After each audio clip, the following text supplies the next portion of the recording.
I'm going to make one more statement because I know exactly what this means.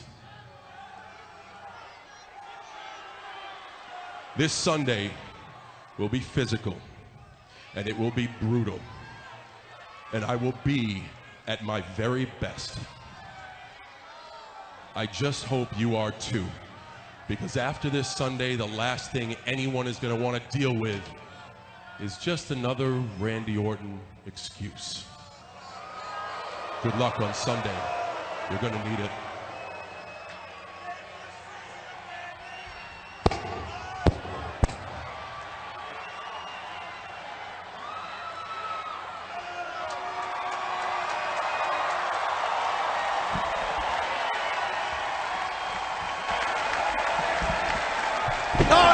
Cheap shot, and here comes Cena. And Cena and Orton now, a brawl is broken out again between these two men. No love lost over the 11 years between Orton and Cena. I know Randy Orton just shoved Punk away. They're trying to hold Orton back, and Punk's had it up, and Punk's going after Orton. And now Triple H involved.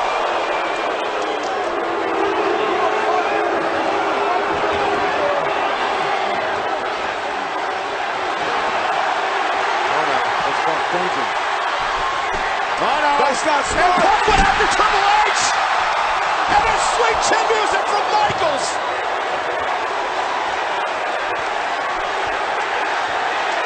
And Daniel Bryan with revenge! Revenge on Michaels! And an went for RKO! And Stephanie knocked down! Stephanie inadvertently knocked down.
Wrestling fans, are you ready? Yes! Yes! Yes! For the thousands in attendance and the millions watching around the world, let's get ready to rumble! I am the voice of the voiceless! Do I have everybody's attention now? Sorry about your damn luck. I deserve one more match. It's going to be the end of the world as you know it.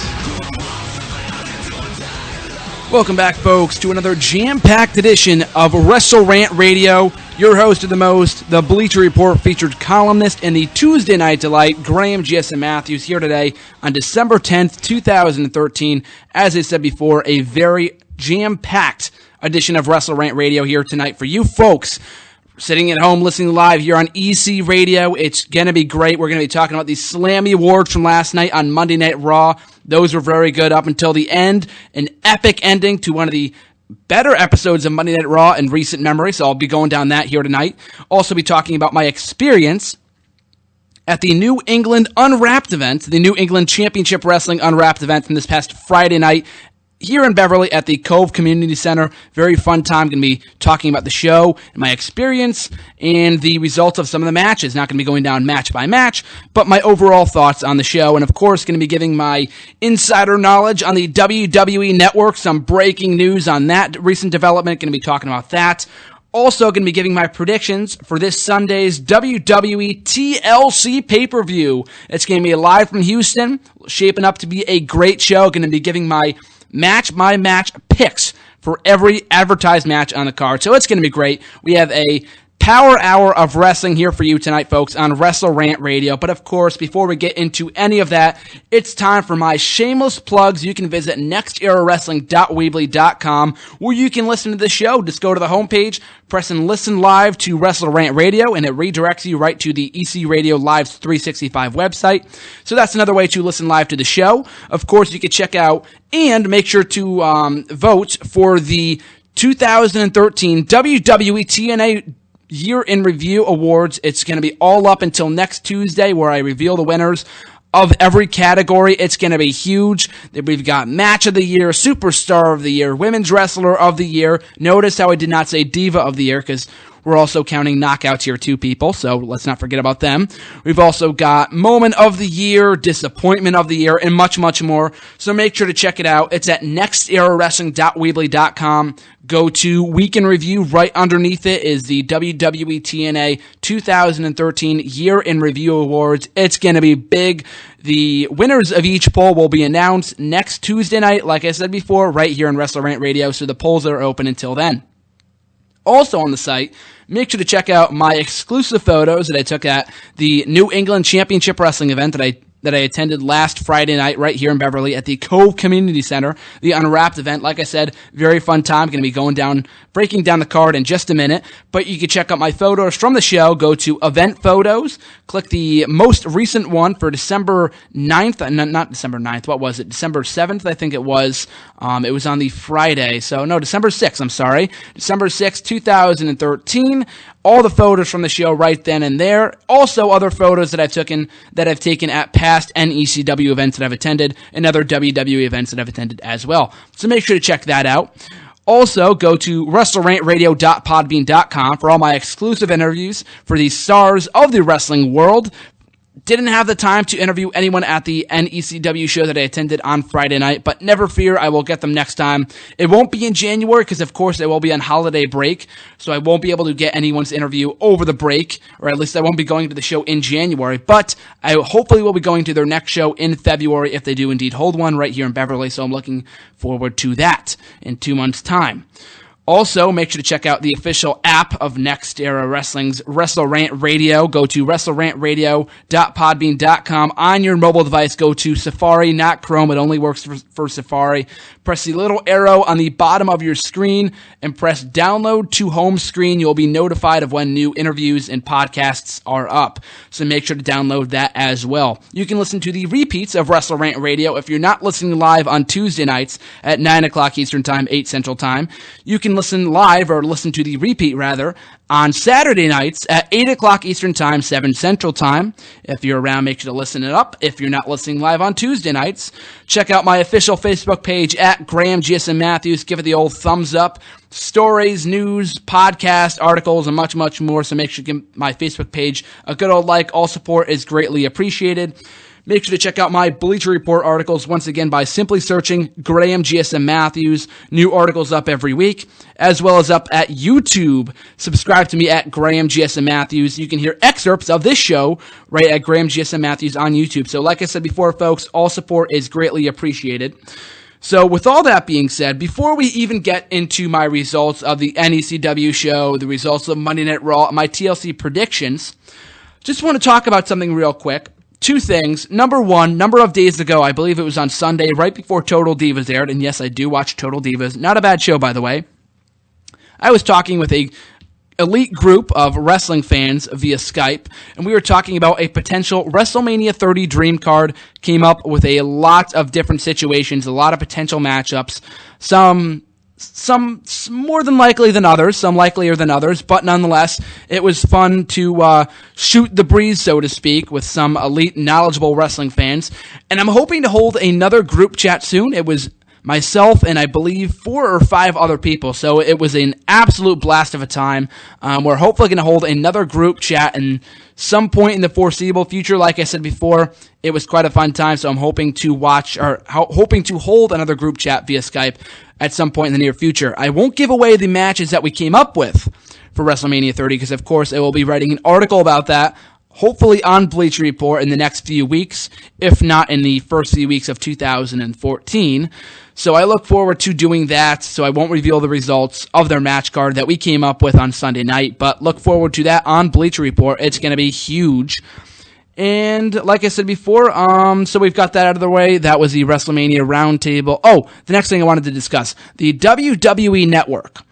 Now, of course, the WWE Network was first introduced to fans, or the idea of it was aired in a commercial during Monday Night Raw, I believe during an early September 2011 broadcast. People were going excited. Twitter blew up about it. People were just going on and on and on about how awesome it would be, myself included, not excluding myself from this year. Everyone was just going apeshit crazy, excuse my language, but everyone was just going absolute berserk for this new WWE Network, because the idea of it is rather captivating. It sounds very, very interesting. Being a diehard WWE fan, I would absolutely buy into the idea of a WWE Network. And commercials continue to air for the network, promoting original content, all archived episodes of Raw, SmackDown, NXT, so on and so forth.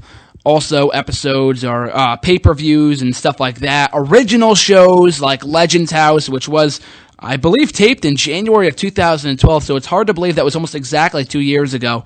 But even still, they taped all new original content to air on the network, and it just never aired. They continue to air commercials for it, and it just never came to fruition for one reason or another. I'm not really sure why, but they just stopped airing the commercials for it. It was originally pitched for WrestleMania 28 weekend in April of 2012. They couldn't meet that deadline, so they were hoping to reach it by SummerSlam of that year. Once again, did not reach that deadline. Did not reach any deadline in 2013. 2013 is quickly coming to a close. It's December 10th as I record this. So within the next few weeks, 2013 will be over. And this was originally pitched for 2012, may I mind you. However, per some recent developments, the WWE Network seems closer, more of a possibility than ever before. As a news article recently broke, I believe it was on the Wrestling Observer or some other website, I think it was Chairshot's Reality. I know Justin LaBar from Bleacher Report broke the news story, but he was saying that the WWE Network is primed for a launch date of February 24th, I want to say. I think it's on the weekend of WWE's Elimination Chamber pay-per-view, or maybe shortly after that, but even still, it was in late February of 2014. But it said the pricing, although WWE Network, the WWE has since come out and issued a report to a number of wrestling dirt sheets saying that, no, we didn't say this, there's no set launch date yet, we're not really sure what the pricing and what the content will be, so on and so forth, and whatever else. But Justin LaBar was very, very keen on the idea, I guess, or was basically confirming that WWE's network will be debuting in late February of 2014. It's been all but confirmed at this point in time. It will be featuring original episodes of Monday Night Raw, every archived episode of Monday Night Raw, Friday Night SmackDown, every pay-per-view that has ever aired in WWE. I believe maybe some WCW, ECW, and every other territory that WWE's bought out over the years. So I believe that will be airing as well. And it's all for the lowest price of $10.99 a month. Now, that is an absolute bargain if you're getting free pay-per-views with this, too. And I'm not just talking about archived pay-per-views from years past. I'm talking about pay-per-views that are upcoming, as in like WrestleMania 30, because from what I heard, I could be wrong here, but from what I heard, WrestleMania 30 will be included in the package deal. So if you buy WWE's network right off the bat, right as it launches in late February 2014, if it indeed does launch on that date, then you will be included in purchasing WrestleMania 30. It's going to be included in the package. And not only that, but this isn't going to be any old channel, which I'm very happy about. This isn't going to be a channel that you go to watch the WWE. No. It's going to be a extras, so to speak. It's kind of hard to explain, but it's going to be sort of Netflix in the sense that you can watch it on your mobile device. You can watch it on your laptop. You can watch it on a smart TV.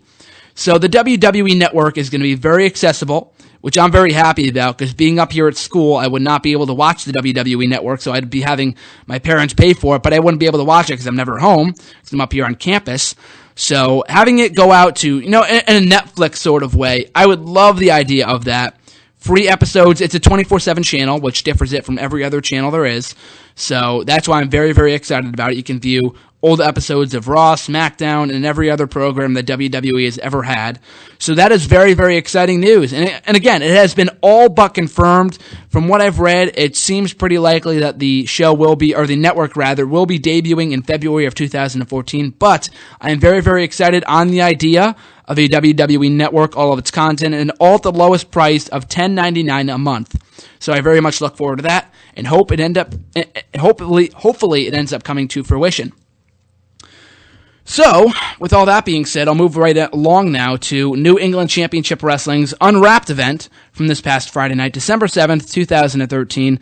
Like I said before, had a heck of a time. Was it December 7th? I think it was the 6th. Oh, no, wait a second. I'm looking at the program right now because they give out free programs before the show, and it says November 9th. So I don't think they correctly changed the date because I know that was the date of the last event that I went to for NECW. But nonetheless, just a small botch on their end, and my end for that rather. But nonetheless, it was a very fun show, like I said before. For anyone in the area, here in Beverly, Massachusetts, near the Boston area, wherever, it's at the Cove Community Center. It's very accessible to me because it's only a mile down the road from where my college is, so it doesn't take long to get there at all.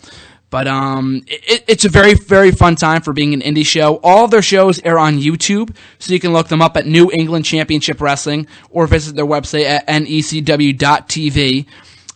They had a blockbuster 6-man tag team main event with Jeremy Prophet, Genesis, and the NECW heavyweight champion Sean Burke, teaming against the dynamic trio of Slyck Wagner Brown, Antonio the Promise Thomas, and Asylum Nick Shepard, in what was a very fast-paced, electrifying main event matchup, very, very fun to watch.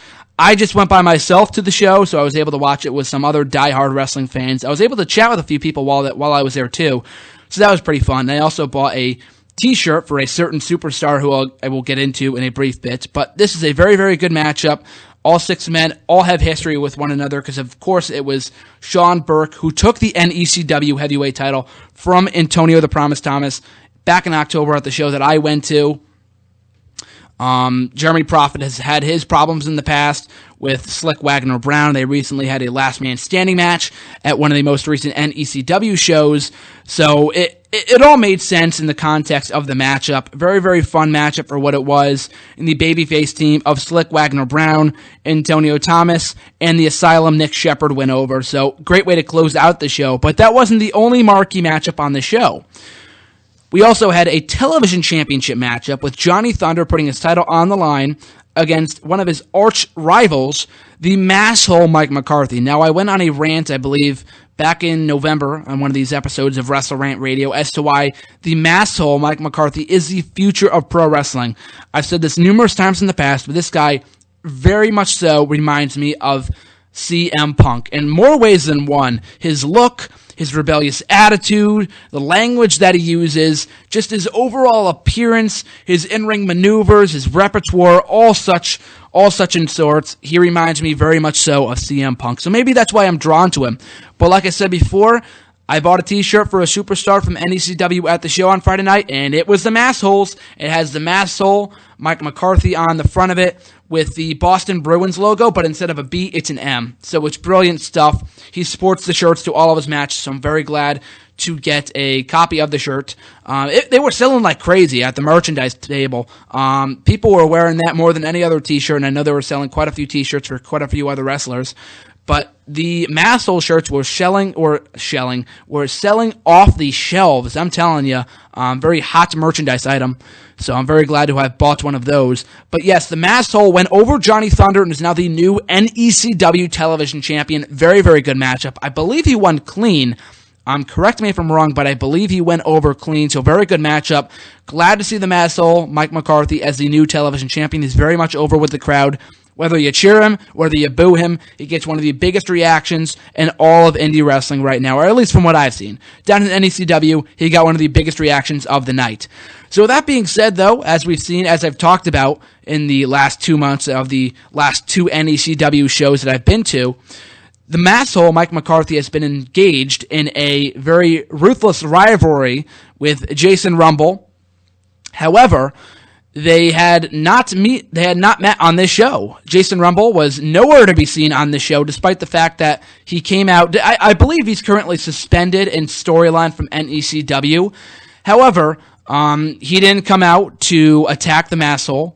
He didn't do anything at all. He didn't make an appearance on the show whatsoever. He wasn't even mentioned by the ring announcer. So I'm not sure what's going on with Jason Rumble. However, when I did wait out after the show, I was waiting for my cab. I was also looking for a few wrestlers to interview. Jason Rumble came out behind the curtain. So he was at the show. He just wasn't used. So I guess they are indeed sticking to the idea of him being suspended at the moment. But hopefully they clash at some point over the NECW Television Championship, because those two had a heck of a triple threat match a couple of months ago at the October show that I went to. So hopefully that feud is far from over. As far as other matchups on the show, we had an NECW Tag Team title matchup with that guy, Scotty Slade, and the Sure Thing, Mark Shurman, defeating Bo Douglas and Brickhouse Baker. Very fun tag team match. The tag team champs, Slade and Shurman, are very much over with the live audience at NECW at the Cove Community Center. And, of course, they went over here, so that was a fun matchup as well. We had Diamondback Jack Maverick, going over Tim Lennox. I believe that's how you pronounce it. It looks French. But he was the wannabe Triple H that I talked about last time at the November show that I went to. The wannabe Triple H D-Generation X guy. So he went over him. That was his debut in NECW, I believe it was. Brad Hollister going over the fabulous Johnny Vegas. And if the name Johnny Vegas doesn't sound familiar for those indie wrestling fans here in the Northeast, Johnny Vegas portrayed the role, I believe, from what someone told me, and I went back and looked at it, and it is indeed true. He portrayed the role of John Cena's baseball coach on the John Cena This Is Your Life segment from 2 years ago on Raw in Boston. So that's very exciting to hear. At the Alchemania event that I attended last month, the person that I was watching the show with, Adam, he mentioned that Johnny Vegas was at that show. So that's great to see, that he portrayed John Cena's father on that show. That's very cool to see an indie wrestler get such a high profile position on flagship shows such as Monday Night Raw. So that was cool to know. Mistress Belmont went over Casey Ray, the girlfriend, I think it's legitimate girlfriend, or maybe in storyline, of Matt Taven, the current ROH television champion. I don't watch ROH, but I do know that he's a television champion. He may have dropped it since then. I'm not really sure, but I know he won it a couple of months ago. But Casey Ray came up short of capturing the World Women's Championship on this show. World Women's Wrestling Championship, I'm sorry. So overall, really enjoyable show. Looking forward to going back to NECW, not in January, but in February. But for those of you that don't go to Endicott and are indeed in the Beverly, Boston, Massachusetts area and are looking to go to a show, check it out. It is at the Cove Community Center right here in Beverly, Massachusetts. Their next show, I believe, is January 11th. I think it's a Saturday. The main event will see the NECW heavyweight champion Sean Burke defend his championship against Slyck Wagner Brown in a rematch from the November show that I went to last month. So that's going to be pretty cool. Make sure to check it out if you haven't already. Like I said before, check them out on YouTube, New England Championship Wrestling. Go to their website as well at necw.tv for further information. So, with all the indie wrestling talk out of the way, we'll move right in now to Monday Night Raw. But before I even get to my Raw review, I'm going to break this up a little bit. In my Raw review that I write over at nexterrawrestling.weebly.com, shameless plug, of course, I didn't go into the Slammy Award winners when I broke down my review. I only talked about the matches and the segments on the show, not the Slammy Award winners. So I'll do that here, but I won't mix and match them. I'll only, separate them, and I'll talk about the Slammy Award winners first, my brief thoughts on that, and then I'll talk about the matches from Monday Night Raw from last night. So the Slammy Award winners, I'll go down them really, really quickly. The winner of the What a Maneuver of the Year award, Roman Reigns. Faction of the Year, The Shield. You Still Got It, Best Superstar Return of the Year award, Goldust. Couple of the Year, Daniel Bryan and Brie Bella from Total Divas, of course. Tag Team of the Year, the current reigning WWE Tag Team Champions, Cody Rhodes and Goldust. Feat of Strength of the Year, Mark Henry. I believe it was for when he pulled those two trucks over on SmackDown back in March. Say What Quote of the Year goes to Dusty Rhodes for something that he said to Stephanie McMahon back in October or September, I think it was. Best Dance Moves of the Year, the Funkadactyls. Favorite Web Show of the Year, The JBL and Cole Show, Best Crowd of the Year, Raw after WrestleMania 29 in New Jersey. No doubt about that. No argument about that at all. Catchphrase of the Year, Daniel Bryan for Yes, Yes, Yes. Trending now, hashtag of the year for The Shield, goes to The Shield for Believe in The Shield.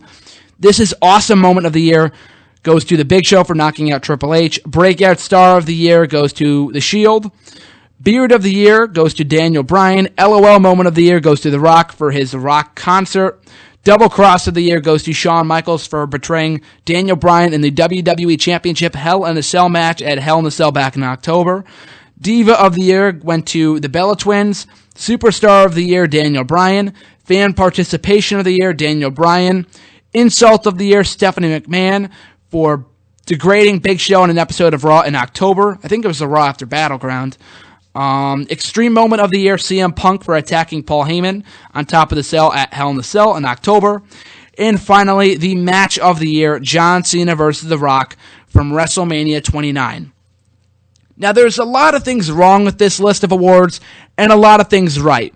First and foremost, I'll focus on the positive for a second. I'm very, very glad to see that Daniel Bryan was nominated the Superstar of the Year. He's very, very deserving of it.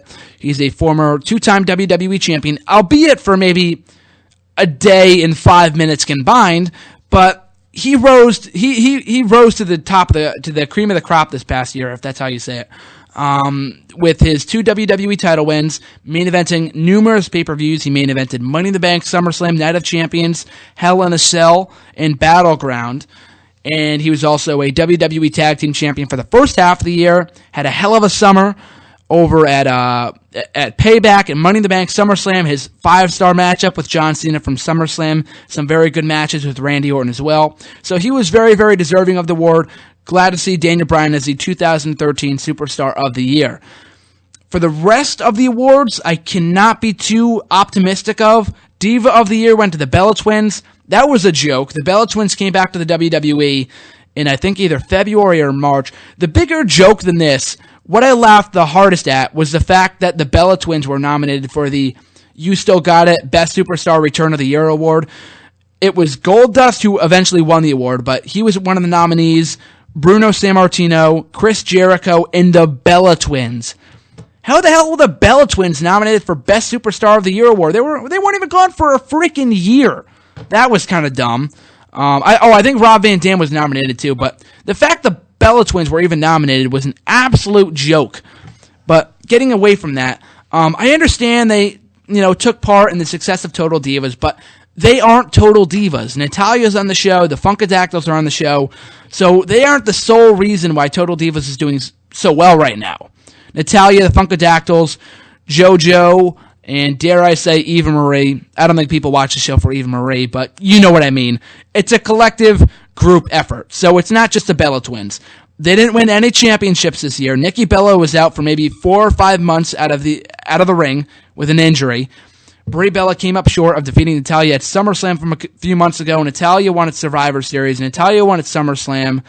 It's just ridiculous that the Bella Twins were even nominated for this award, much less won. They didn't do anything. I think the only reason they might have won was because one of them is dating John Cena and the other one's dating Daniel Bryan. So dating 2 of the top stars in the WWE will probably get you somewhere in the company. After AJ had the breakout moment of the year with her pipe bombshell back in August, I think it was, when she went on that amazing rant on the Total Divas cast. That was great. She's been the reigning WWE Divas champion since June, so she very much deserved this award. If not AJ, then Caitlyn. I mean, Caitlyn was the Divas champion for the longest time. She rose to the cream of the crop over the course of 2013. Not the greatest wrestler, I'll give you that much, but she was in I won't say a high-profile matchup, but she was in a featured matchup at SummerSlam this past year. She had some very good matches with AJ on Raw, SmackDown, Payback, Money in the Bank, so she would have been my second candidate. Everyone else, maybe Natalya, everyone else was a joke. So, not really sure why the Bella Twins won that. And then we had Shawn Michaels winning the Double Cross of the Year award, when that easily should have gone to Mark Henry for his amazing performance the night after Payback this past year. That was amazing when he double-crossed John Cena. He should have gotten an Oscar for that award. What else? Extreme Moment of the Year went to CM Punk. I'm a huge CM Punk fan, but it should have gone to Ryback. for when he took out John Cena through the electronic wall at Extreme Rules, I think it was, during their last man standing matchup. So Ryback should have won that one. What else was dumb? This is awesome moment of the year. The Big Show winning that was kind of dumb. That should have gone to Dolph Ziggler for cashing in his Money in the Bank briefcase. So there were just a lot of asinine matches, or a lot of asinine awards on the show. Key word there, asinine. But the match of the year, too, I forgot to mention this. John Cena versus The Rock, what a freaking joke. CM Punk versus Brock Lesnar from SummerSlam, as well as John Cena versus Daniel Bryan for the WWE title from SummerSlam, were miles better from John Cena versus The Rock at WrestleMania. I recently made a list of the top 25 best matches of 2013. That match didn't even make the list. So the fact this match won the award was an absolute joke, when easily, of these nominees, CM Punk versus The Undertaker should have won, if not the Rhodes family versus The Shield from Battleground, because that was excellent as well, because Triple H versus the Brock Lesnar match from Extreme Rules, it was good, but it definitely was not match of the year worthy. But there's really no point in ranting about any of these awards, because most of them were either rigged or just pure BS, because I know I read a report today saying that they were all 100% legitimate, but I just find it's just very difficult for me to understand the fact that Stephanie McMahon, a heel in storyline, won an award for what was it? The insult of the year, for when she degraded Big Show. Why would she win a Slammy for that? That was a joke. So the fact that she even won a Slammy for that was just, a slap in the face to AJ Lee, who should have won that award for pipe bombshell of the year, for her little pipe bombshell from August, I think it was. So she should have won the award for that. But again, these are scripted awards from a scripted show, so there's really no point in ranting and raving about it. But a lot of people are asking, were the votes indeed legitimate? Were they indeed legitimate? No one's really sure. Like I said, there is plenty of speculation that they were indeed real. I just have a hard time believing that they are indeed legitimate. That people would have voted for the Bella Twins over AJ, or Stephanie McMahon over AJ, or Cena and The Rock over Punk and Taker. Even a 5-year-old would know that a Punk and Taker match from WrestleMania was miles better than Cena versus The Rock. An embarrassment on the WrestleMania card. The entire WrestleMania card was an embarrassment for the most part, but Punk versus Taker from that show was a gem of a matchup. So I was disappointed that that match didn't win. But were they rigged? I would say so. If they were indeed voting, if the voting was indeed legitimate, then I have lost all faith in wrestling fans. But we'll move right along from there, though, into my review of Monday Night Raw, the match portion of the show, not the Slammy Awards.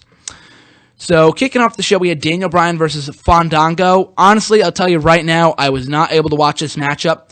I was going to watch it on my TV, but my roommate was playing video games instead. He was playing Mario Super Sunshine, or whatever it's called, on the Wii for the entire show, so I had to watch this show on a crappy live stream, and it took me forever to find the stream. So, I was unable to watch this first matchup, but from what I heard, it was very good, so glad to see Fandango being involved in a high-profile matchup, so to speak, with the former WWE champion Daniel Bryan, even if he did lose. Fandango just needs a massive gimmick overhaul. He's a very good wrestler. I just don't like the whole dancing thing. I just think it's dumb. The Fandangoing thing played itself out after like 2 weeks. That was stupid. But even still, very good matchup to kick off the show from what I was told. Damian Sandow versus Santino Marella. Basic squash match. Basically what you would expect from these two. Sandow will be contending for the Intercontinental Championship on Sunday's TLC show, so it's no surprise that he went over here. Glad to see Damian Sandow get a renewed push, even though I know he probably won't win the IC title on Sunday, nor should he, since Langston's only been champion for about a month now, so that'd be a waste if he lost. But moving right along, we had The Miz versus Kofi Kingston. Another fine matchup from these two, but I can't help but think their matches just get gradually worse and worse and worse. Don't get me wrong, they have very good chemistry together. It's just the fact they get less and less time in the ring every time they meet. And The Miz has now won 3 times over Kofi Kingston. And the same shtick happens every single time after every matchup. The Miz wins, and then Kofi gets mad and either slaps him or gives him a trouble in paradise. It's ridiculous. It's like they don't know what to do with either of these guys, so they just put them in random matches every week. The good news is, though, that The Miz showed more heel tendencies than he has in recent weeks after he was turned heel, then turned back face. Apparently, after Creative forgot that he even turned heel. That's just asinine to me. Why would... I don't even know. I'm not even going to bother talking about it. But The Miz, I guess, is indeed full-fledged heel now after the mannerisms that he showed on Monday night and after after pulling Kofi's tights to win the matchup. So, I guess that's good news, but the bad news is that WWE... I've got some bad news. That was my Bad News Barrett impression. But the bad news is that WWE, I guess, just doesn't care about Miz and Kingston doesn't care about them enough to give them a solid storyline in the mid-card, which is unfortunate because both guys are very good wrestlers, very good workers, have had good programs in the past. This time around, not so much. Like I said before, very unfortunate. Up next, though, we had a 8-man tag team match with Rey Mysterio, The Big Show, and the WWE Tag Team Champions Cody Rhodes and Goldust defeating the tandem of Curtis Axel, Ryback, collectively known as Rybaxel, and the Real Americans. So this is another solid effort from all 8 men. Got some very good time. Picked up the pace down the stretch. Nice flurry of finishers in the final few minutes. The babyface team goes over. It was kind of a split down the middle thing. Couldn't really have cared less who won. It just was a good match for what it was. Very enjoyable contest. After the Rhodes brothers lost last week, both on Raw and SmackDown, I guess it was necessary to give them their win back over Rybaxel. But with that being said, though, if Rybaxel, Curtis Axel, and Ryback are hoping to get a shot at the tag team titles come TLC, wouldn't it have been smart to have them go over the tag team champions again here? I don't know if that matchup is taking place at the pay-per-view. It has yet to be confirmed, so I'm not really sure yet. Although what I am hoping for is a fatal 4-way TLC matchup, which would see the defending tag team champions, Cody Rhodes and Goldust, put their titles up for grabs against Rey Mysterio and The Big Show, Rybaxel, and the Real Americans. I'm not really sure what the whole idea of a Rey Mysterio and Big Show tandem is. I'd rather see them as singles competitors. If anything, I'd rather see Big Show gone. I'd rather not see him at all, to be quite honest. But if you're going to use him, I guess putting him in a feud with, or putting him in a tag team with Rey Mysterio, I guess is the best thing they can do for him right now, since his whole program with Triple H was just swept right underneath the rug for some reason. Not really sure why that is. I'm actually happy that matchup isn't happening, but if you're going to start a feud, at least end it. But, that's not worth complaining about. But nonetheless, I would like to see a tag team title match between these 4 teams at TLC. Usually TLC, and, I might as well get into this right now. I was going to talk about it later, but I might as well get into it right now. That the WWE TLC pay-per-view usually features, in 2009 it did, 2011, 2012, it featured one ladder match, one chairs match, one of the dumbest match stipulations in WWE history, but it is what it is. It could be good at times, but usually it's garbage. So we got a ladder match, a chairs match, a tables match, and then a TLC match. That was the case at the installments of TLC in 2009, 2011, and 2012. In 2010, they had 2 of every matchup for the most part. They only had one chairs matchup, but they had 2 tables, 2 ladders, 2 chairs, or 1 chairs match, and then 1 TLC matchup. So, that being said, that doesn't appear to be the case this year. We only have 1 TLC matchup in the main event, but that's about it. And I would probably blame it on WWE's recent booking. They don't have enough feuds to fill out a ladder match, a tables match, and a chairs match.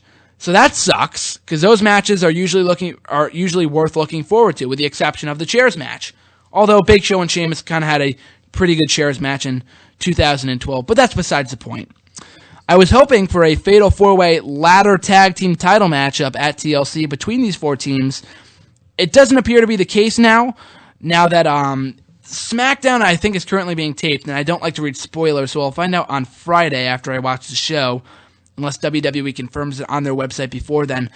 But I would hope that WWE ends up adding this matchup to the card for Sunday. I would love to see it. It would be amazing. But I'm not getting my hopes up because we only have 1 SmackDown left, and they should have announced it on Raw if it was indeed happening. But we'll switch gears here into Sin Cara versus Alberto Del Rio in a rematch from last week's Raw. Sin Cara once again goes over clean. Nice matchup for what it was. The live crowd, I'm sorry, I'm botching all over the place tonight. The live crowd couldn't have cared less. It's good to see Sin Cara pick up another win, aka Hunico. I think Hunico plays the role better than the original Sin Cara, than Mystico. So that's a plus, I guess. The matchup was what it was. Del Rio hasn't meant anything in ages. When he's not chasing a world title, he doesn't mean jack shit. So let's just put it that way. So people don't care about his current feud with Sin Cara. And the live crowd couldn't have cared less for Sin Cara either, which is a shame. So they need to keep on giving him high-profile victories, but at least transition this into a full-fledged feud between these two. I would like to see it. They should face off in some sort of matchup at TLC, maybe a rubber match, although Sin Cara won the first 2 matches. But even still, it'd be pretty cool to see these two go at it at TLC. But where do you go from here with these two? I don't really know. I'm just excited about Sin Cara being portrayed by Hunico. And going back to the Rey Mysterio and Big Show thing, I'd rather see Rey Mysterio tag team up with Hunico as opposed to Big Show. Big Show and Rey Mysterio, they have some chemistry with the whole big man, little man thing. But, I don't know. I'd rather not see them as a tag team. I'd rather see them as singles competitors, if not Rey Mysterio paired up with Sin Cara. But that being said, though, I'm looking forward to where Sin Cara versus Del Rio goes, the whole feud. But hopefully it leads somewhere, and WWE Creative does not forget about it. Also on the show, we had Brodus Clay versus Xavier Woods. Brodus Clay absolutely decimated Xavier Woods within the span of maybe 30 seconds or less. After the matchup, Brodus Clay just went absolutely berserk, just attacking Xavier Woods and gradually hinting at that heel turn that's been teased for a number of weeks now. Tenside tried to back him up. So did the Funkadactyls, who were looking on in shock from ringside. Brodus Clay gets out of the ring, starts walking back up the ramp, and he goes, "I'm a main event player, dog. You don't try to stand up to me," or whatever it was. But the fact that they called himself a main event player, like I said last week, is just comical. Brodus Clay, love the guy, just not a main event player. Maybe even as a heel, he won't be a main event player. But it is very encouraging to see that Brodus Clay is finally here, finally heel after all this time. He should have been heel 2 years ago when he was brought up to the main roster on Monday Night Raw. The Funkasaurus thing was fun for all of 2 weeks before they killed it off, made it boring, had him destroyed by Big Show and all that shit. But that being said, though, I'm very much looking forward to Brodus Clay as the monster that he was born to be. So hopefully this transitions into a feud with Xavier Woods, maybe with Tensai, I'm not really sure. I didn't like the fact that Xavier Woods lost in 30 seconds, but the light at the end of the tunnel of this segment was the fact that Brodus Clay will be turning full-fledged heel at some point in the foreseeable future. Up next on the show, we had CM Punk taking on the United States champion Dean Ambrose in a non-title matchup and a rematch from last week's SmackDown, with CM Punk going over cleanly. So in this matchup, another great matchup from these two. Their matchup on SmackDown was excellent. This matchup was more of the same from these two. Great action throughout the bout. Like I said before, CM Punk went over clean. Dean Ambrose, I don't know. I went on a rant on this on my Facebook page. Another shameless plug, so make sure to like it. I went on a rant on this on my Facebook page. I believe it was on Friday. But I like the fact that Dean Ambrose is U.S. champion. He's a much better champion than Kofi Kingston was for the month that he held it, or Santino, or whatever else. But I just don't like the fact that he consistently loses non-title matches. I mean, give this guy a win at some point in time. I mean, I understand why Punk won, because if he wins on Sunday, and especially given the fact that he has some bruised ribs, so that's an out for him for losing. But even still, I just don't like the fact that Dean Ambrose keeps on losing and losing and losing so many non-title matches. But it was such a great matchup, I kind of put that to the back of my mind. The full focus of this matchup was on the fact that the Shield have been gradually teasing at that eventual breakup. Something I don't really want to see right now because they're one of the best factions in years. I would argue since Evolution a decade ago. So it's going to be sad to see the Shield eventually break up. But when it's time, it's time. I don't think the time is now. Cue John Cena joke here. But I think it could be at some point down the line in the future. Just not anytime soon. That's all. Roman Reigns, he could be a breakout babyface, sure, but I just don't want to see it happen anytime soon. If at least in the next few months. Just, wait until after WrestleMania at the soonest. At the earliest, please wait until after WrestleMania 30 with their proposed match with the Wyatt family. So, good match from Punk and Ambrose. CM Punk went over here to give himself some momentum going into his handicap matchup against Dean Ambrose at TLC.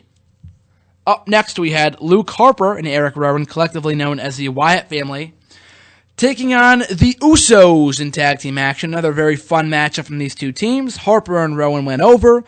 And again, good booking maneuver, good booking move, since they will be involved in a 3-on-1 handicap matchup on Sunday. And if they lost here, then there'd be no chance of them winning on Sunday. The Wyatt family has lost so many matches in recent months that it was kind of hard to take them seriously. I mean, their act is so absolutely amazing that that was an excuse, but they need to start winning more matches. After jobbing out to Daniel Bryan and CM Punk for so long, hopefully they can get a big win over Daniel Bryan on Sunday's pay-per-view. But, one can only hope, and I'll get into my predictions in a little bit as far as that goes. But up next, also, we had Natalya taking on Tamina Snuka for what felt like the millionth time in the last month. A brief matchup, should have gone longer. Both workers are very, very good in the ring. So it was a shame to see the matchup go so short. But that being said, though, Natalya went over to get some momentum boost going into her Divas title match with AJ Lee on Sunday. AJ she wasn't on commentary, I don't think. But, she played her part at ringside, and we're getting that Divas title match at TLC. So this was the obligatory, did I say that right? The obligatory, I say it like obligumandata. I don't know. What was I going to say? The required build for the Divas Championship matchup at TLC on Sunday. And finally, in the main event of the show, we had the Championship Ascension Ceremony with World Heavyweight Champion John Cena confronting the WWE Champion Randy Orton in what was one of the best segments in quite a while. I'm not forgetting the old Wyatt versus Shield segment that we got on Raw, I believe it was last month. But this was such an excellent segment. Great mic work from John Cena, some of the best mic work that he's shown since coming back from injury 2 months ago. Randy Orton, who is usually boring on the mic, was very, very good on the mic here as well. So some good chemistry between Cena and Orton for once, shockingly enough. Cena went in to shake the hand of Randy Orton. I played the audio at the start of the show. I'm just kind of recapping. Orton got a cheap shot over John Cena. They broke apart with all the 20 former world champions standing in the ring, and it was comical to see the Great Khali in there. Yes, he was indeed a former world heavyweight champion. No matter how much you would like to forget it, he indeed was a former world champion. So we had a pull-apart brawl between Cena and Orton. CM Punk was backing Orton into her corner. Orton slapped Punk. Punk went after Orton. Triple H went after Punk. Punk went back after Triple H. Sweet chin music from Shawn Michaels onto CM Punk.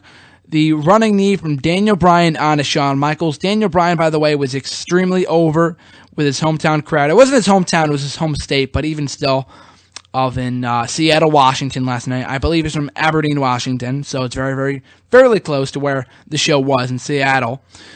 But even still, though, the crowd was hot for Daniel Bryan all night long. So after he hit the running knee onto Randy Orton, the crowd went crazy. Randy Orton looked to hit an RKO on Daniel Bryan. Daniel Bryan countered, shoved Orton into Stephanie McMahon.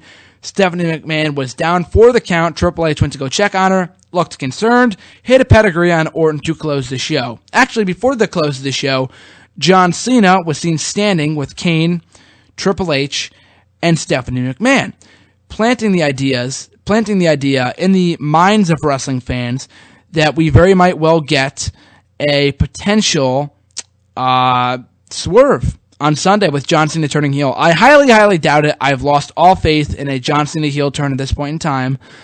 But even still, it's a very cool visual to close the show with. I don't want to see Randy Orton as a babyface anytime soon, ever again, if at all. But even still, the idea of a double swerve on Sunday is very, very intriguing. I don't think it's going to go down, but it was a great show to close the show with.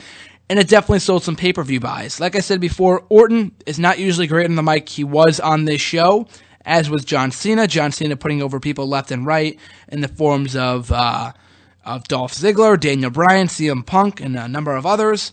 So a great way to close the show that most definitely sold some pay-per-view buys for Sunday, because I know I, for one, was not looking forward to buying the show TLC when it aired on Sunday night, because the card looked lackluster, but with the possibility of so many potential swerves occurring on Sunday, I would not at all be surprised to see the show exceed expectations. Right now, they're at a medium, but they were fairly low before, and this show helped improve them. So, with all that being said, my overall thoughts on Monday Night Raw from this past week for December 9th, 2013, I thought it was a good show for what it was. There was some things to like the 8-man tag team match and Shawn Michaels and Daniel Bryan exchanging, a finisher or two. So that was pretty cool. Some pretty cool moments. The Slammy Wars themselves were absolute jokes. But if anything, the big takeaway from this segment was the closing angle of John Cena getting the better of Randy Orton. Will Orton win on Sunday? Will John Cena win and become the inaugural undisputed champion in WWE history? Only time will tell. But here's a nice segue. WWE TLC this Sunday, live from Houston. Should be a very, very good show. Advertised for the pre-show was Dolph Ziggler versus Fandango. Go. It's very, very depressing to see Dolph Ziggler in the pre-show of TLC. Because remember, it was only one short year ago that Dolph Ziggler was main eventing TLC in a ladders match, I think it was, for the Money in the Bank briefcase against John Cena. And he won! And he got depushed right after he lost the world title earlier this year, which is a shame. But even still, though, this matchup has the potential to be very, very good. Both guys are very good in-ring workers, so I look forward to this matchup. No doubt in my mind that Dolph Ziggler goes over. How much this win means to him, I'm not really sure, but there's no doubt in my mind that Dolph Ziggler goes over here, and Zack Ryder wins. If Fandango wins, I wish Zack Ryder. If Fandango wins, I will indeed cry. So hopefully that doesn't happen. But for the Divas Championship on the show, AJ Lee will be defending her gold against Natalya, which should also be a very, very good matchup. These two have had solid matches in the past. This matchup should be no exception. AJ Lee has had a heck of a run as Divas Champion since winning the title back in June. But there is a part of me that wants to see her break the record, record-setting record.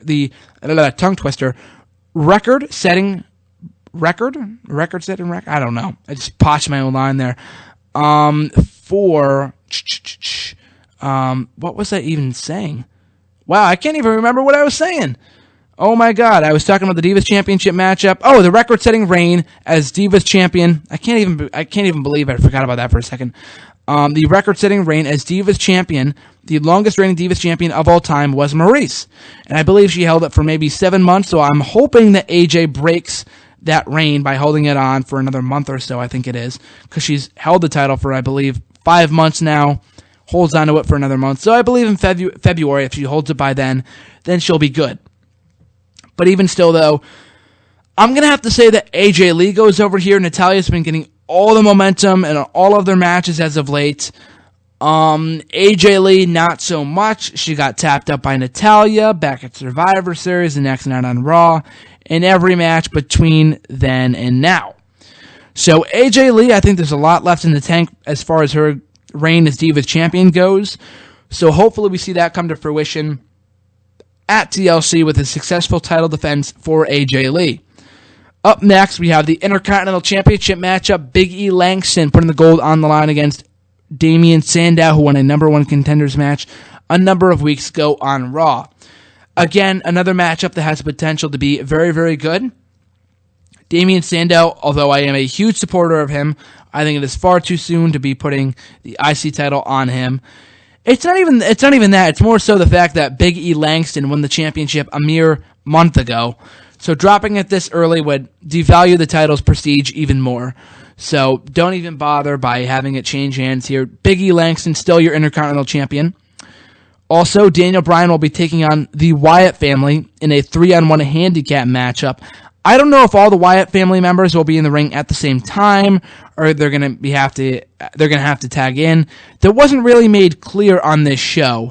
Only time will tell as far as that goes. But again, another matchup that should be very, very good.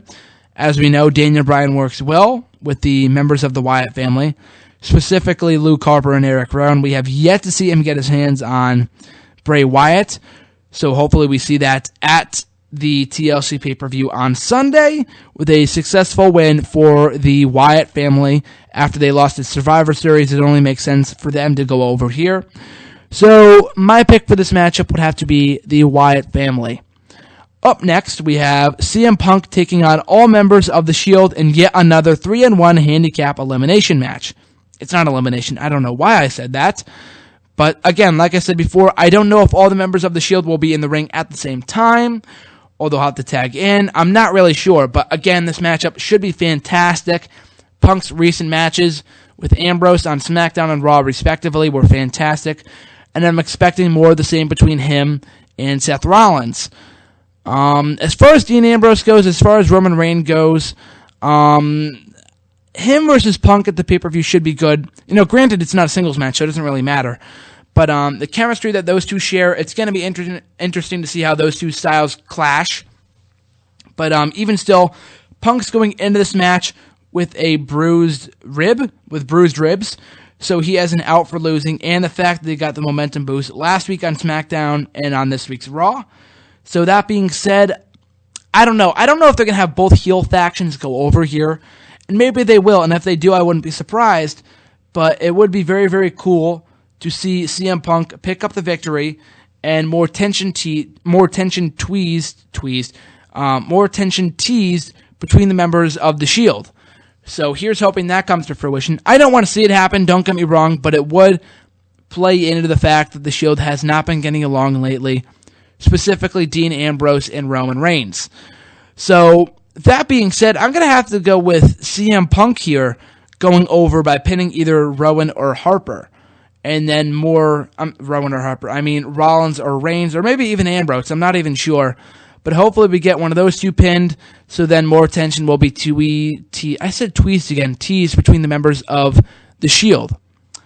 And then finally, in the main event of the show, it's going to be for the unified WWE Undisputed Championship. I'm not really sure what to call it, actually. Randy Orton versus John Cena, in what should be a very, very good matchup. TLC match style rules. And this one, again, it's going to be very hard to predict a winner for this matchup. But all in all, I'm going to have to go with, drumroll please, Randy Orton. Because John Cena winning the championship at this point in time, it doesn't make any sense. Randy Orton going into WrestleMania as champion would make sense, so I would not be surprised to see him hold the title up until WrestleMania. What you do with John Cena, I have no idea. And some people are saying, oh, the titles are going to switch. Cena is going to grab the WWE title belt, and Randy Orton is going to do the same exact opposite thing, or he's going to grab the world title belt, and they'll just switch titles. That's just absolutely asinine to me for some reason. I don't see the appeal in that idea, so hopefully that doesn't happen. But I'm going to have to go with Randy Orton here. If John Cena's win, I will be weeping inside that he is only one reign away from topping Ric Flair's monumental, historic 16 World Championship victories. So with all that being said, TLC is shaping up to be a very, very good show. I look forward to watching it. Monday Night Raw this week was good as well, as was the NECW event that I attended last Friday. But before I get into my shameless plugs, a huge reminder. Make sure to go to nexterrawrestling.weebly.com, vote for your favorite match of the year, superstar of the year, so on and so forth under the WWE TNA 2013 Year in Review.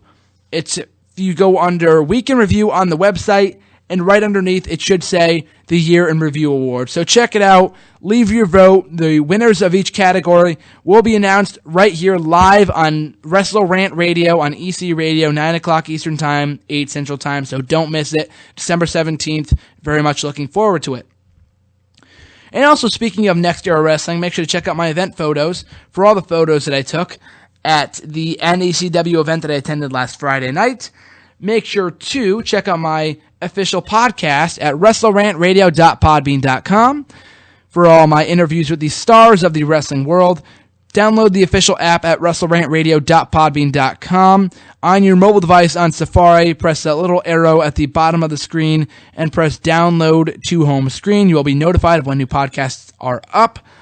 Make sure to listen to the repeat of WrestleRant Radio on Saturday nights at 8 o'clock Eastern Time, 7 Central Time.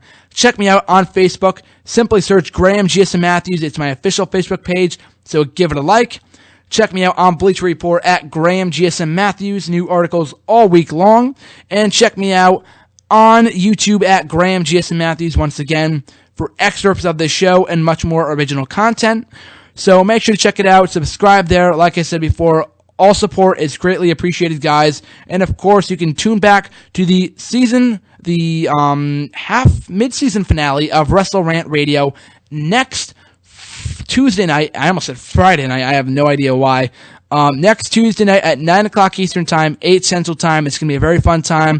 Going to be talking about the year in review. Going to be, like I said before, breaking down the year in review awards and the winner of every category. And, just a little recap of 2013 in the world of wrestling. So until then, guys, I bid you adieu, and hopefully you guys have a very, very good week. And I will see you here live on WrestleRant Radio next Tuesday night. See you then, guys.